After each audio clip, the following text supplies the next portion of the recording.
Unang gamit nga sa binigay sa amin na payo ng isang follower namin at ito nga hindi na kami nainitin sa pagtitinda namin. Naglinis nga pala ako dito mga sa 4 na pirasong manok. Kailangan kasi hugasan tong manok na to kasi bagong katay at madumi nga siya. Nagpabili nga rin pala ako ng isang tray na grapes kay Boss Neg. Maganda naman at sobrang pula at sana maubos to ngayong araw. 200 nga pala per kilo ng benta ko na itong grapes na to. Nilagay ko na rin yung mga isda dito sa timba namin. May bangus, yellowfin at galunggong nga kami at hipon. At nagmahal nga yung mga isda ngayong mga sir kasi nga mahal na araw. Nilagay ko na rin yung manok at baboy ko dito sa kariton. Sakto nga lang yung kinuha kong baboy at manok yung mauubos lang ngayong araw mga sir. Tapos dinisplay ko na rin pala yung mga gulay namin dito. So yung mga presyo nga ng mga gulay mga sir ay ganun pa nga rin. At eto ang gaganda ka ng mga gulay ko na napili ngayong araw mga sir. Sana nga humataw kami ngayong araw mga sir para malaki-laking kikitain namin. At pasensya na pala mga sir, paus nga pala ako ngayong araw mga sir. Kaya ganito nga yung boses ko mga sir, hindi masyadong pulido. Eto nga tapos na rin pala ako mag-display ng mga paninda namin dito sa kariton. Kaya kakain muna pala kami mga sir bago kami umalis. So ang kasama ko nga pala ngayong araw mga sir si Justin muna.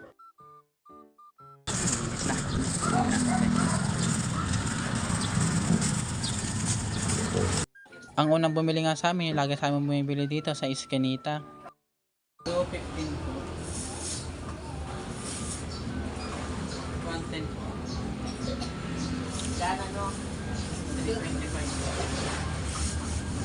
Pangalawa nga mga sir, ito bumili sa amin ng yellowfin si nanay at mga gulay. So marami nga rin pala kinuha sa amin si nanay dito mga sir. At yung bentahan nga pala namin sa yellowfin mga sir, 300 pesos per kilo. Ang kuha ko kasi mga sir ay 240 pesos nga per kilo. Yung mga sir, ang ganda na maubas natin. Red na red yung ubas.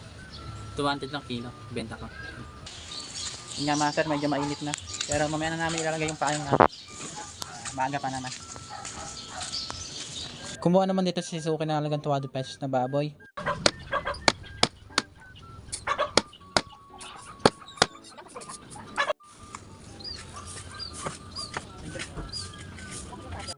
Dito nga pala mga sir, marami din sa amin kumuha dito yung mga suki namin. Yung isang suki ko nga mga sir, nakakuha sa akin ng 800 plus. At yung dalawang suki ko naman ay nakarami nga rin pala sila. At dito nga marami na rin sa amin bumili kaya medyo marami na rin kami benta. Yung hipon nga pala dito ay naubos na, inubos ng dalawang suki ko dito. Kaya yung natira na nga lang sa amin ay mga isda na nga lang mga sir. Kaya dito nga mga sir, ito nilinisan ko na tong bangus ni ate. Tatlo nga pala yung kinuha dito ni ate na bangus at ito nilinisan ko na. Yung buntot nga to ay gawin kong daing tapos yung katawan naman ay pangsigang. So pagpasensya nyo talaga yung boses ko mga sir, medyo paus na talaga ako ngayon. Pinilit ko lang talaga mag voice over ngayon mga sir para may mapos ako ngayong araw. Kaya sana mga sir, pagpasensya nyo na yung boses ko. So dito nga pala may nag-order sa akin at nag-text nga pala sa akin si Suki. Kukuha nga pala si Suki ng isang buong manok at 3 pirasong yellowfin. At ipapatid ko na lang to kay Justin sa bahay nila ate. At eto na mga sir, binuksan ko na yung payong namin kasi medyo mainit na nga. At ngayong araw nga mga sir ay unang gamit ko sa payong na ito. Bigay nga pala to na isang follower ko kaya maraming salamat po kay ma'am. Iingatan ko nga to at aalagaan para matagal masira at matagal din magamit. Kaya ayun nga, hindi na kami masyado mainitan, gawa namin payong na kami. So dito naman mga sir ay kinuha na yung malaking yellowfin namin ni nanay. Piniwa ko nga lang to ng maninipis, ayun ang sabi ni nanay sa amin. 290 pesos nga pala to mga sir, isang buo at binigay ko na kaya ng 280 pesos para may discount siya.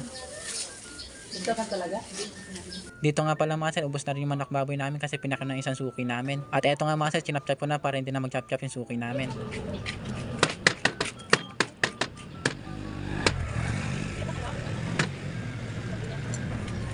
Yung baboy nga pala ni ate ay manipis nga lang kasi pang pork chop nga daw niya to. Kaya eto, pinahirapan pa ako ni ate. Hindi, joke lang mga sir. Okay nga lang sa amin yung mga sir kasi ayun talagang gawain namin. Ayun kasi yung servisyon ng mga vendor mga sir kaya okay lang sa amin yun. Yan nga mga sir, init na, pauwi na rin kami. Ayan, may payong na kami.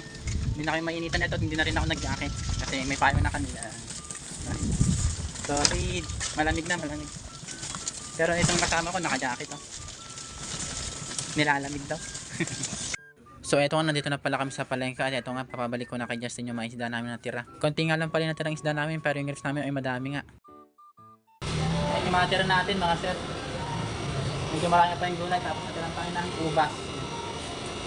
Hindi pa natin nakuha yung punan sa ubas. Pero okay lang yun, titinda natin mayang hapon yun.